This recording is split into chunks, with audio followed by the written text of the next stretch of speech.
ప్రముఖ సినీ నటి శ్రీమతి సంగీత గారి ప్రారంభించారు. ఐవీఎఫ్ చికిత్సలో 25% భారీ discount, free doctor consultation, free ultrasound scan. 49 అంటే సంతానం, 49 అంటే సంతోషం. పవన్ కళ్యాణ్ గారు కూడా ఆరోపిస్తున్నారు, బుడమేరు మీద ఆక్రమించి నిర్మాణాలు చేపట్టడమే దీనికి కారణం. గత ప్రభుత్వం నిర్లక్ష్యం కారణంగానే బుడమేరు ఆక్రమణకు గురైంది.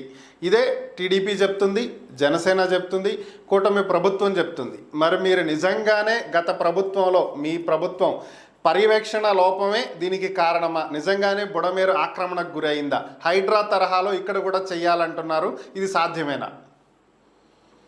ఖచ్చితంగా ఆక్రమణలకు గురైతే మేము ఎవరైతే ఆక్రమణలు చేశారో 14 నుంచి ఆంధ్రప్రదేశ్ ఏర్పడిన విభజన జరిగిన దగ్గర నుంచి ఎవరైతే ఆక్రమణ చేశారో ఆక్రమణదారులందరినీ తొలగించి భవిష్యత్తులో ఇలాంటి జరగకుండా కాపాడాలి.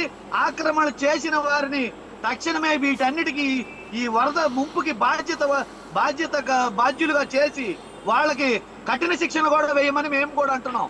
అట్లనే ఇప్పుడు కరకట్ట ఆక్రమణ జరగబట్టే కదా కృష్ణ పొంగింది. ఇప్పుడు కరకట్టలో ఎవరున్నారు? ఇప్పుడు అక్కడ అక్రమ కట్టడం అని చెప్పేసి గత ప్రభుత్వం కూల్చివేయడానికి వెళ్తే కోర్టుకు వెళ్ళి అది అక్రమ కట్టడం కాదని తెచ్చుకున్నది ఎవరు? ఒకవేళ అక్రమ కట్టడం కాకపోతే, అది ముంపు గురి కాకపోతే వరద రాగానే ఖాళీ చేసి చంద్రబాబు నాయుడు గారు ఎందుకు వెళ్ళారు? అట్లానే మీరు ముందస్తు చర్యలు గనక తీసుకుంటే, ముందస్తు చర్యల్లో మీరు గనక జాగ్రత్త గనక ఉంటే వరదలు వచ్చిన తర్వాత ముంపుకు గురవుతుంటే సాక్షాత్ హోమ్ మినిస్టర్ గారి పిల్లల్ని ట్రాక్టర్ ఎక్కించి ఎందుకు పంపించింది? ఈయన ఇళ్ళు ఎందుకు ఖాళీ చేశారు? ఇక్కడ ఒక్కరినన్నా ఎక్కడన్నా ముందస్తు చర్యలుగా రీహాబిటేషన్ సెంటర్స్ పెట్టి వాళ్ళందరినీ మనుషులందరినీ తరలించిన దాఖలాలు ఎక్కడన్నా ఉన్నాయా? వారం ముందు హెచ్చరికలు జారీ చేసింది వాతావరణ కేంద్రం. ఎక్కడన్నా ఒక్కరినన్నా తరలించడం కనపడిందా?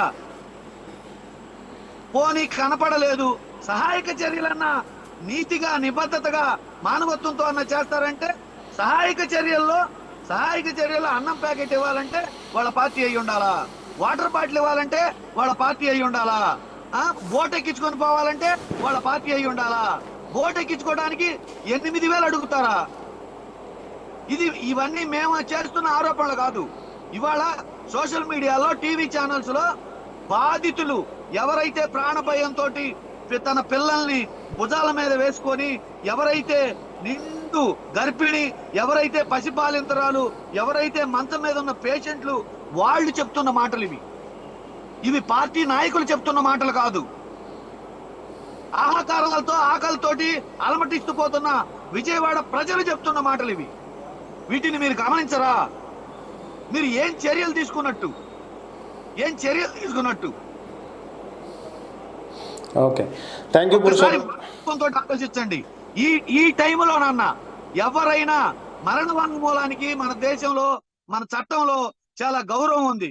అలాంటిది మనుషులు చచ్చిపోయేటప్పుడు కూడా వాళ్ళ మీద కూడా అబద్ధాలు, అవినీతితోటి స్వారీ చేస్తున్నారంటే అసలు ఎందుకు ప్రభుత్వాలు, ఎందుకు పరిపాలన, ఎందుకు పార్టీలు, ఎందుకు నాయకులు, ఎందుకు ఈ నీతి మాటలు?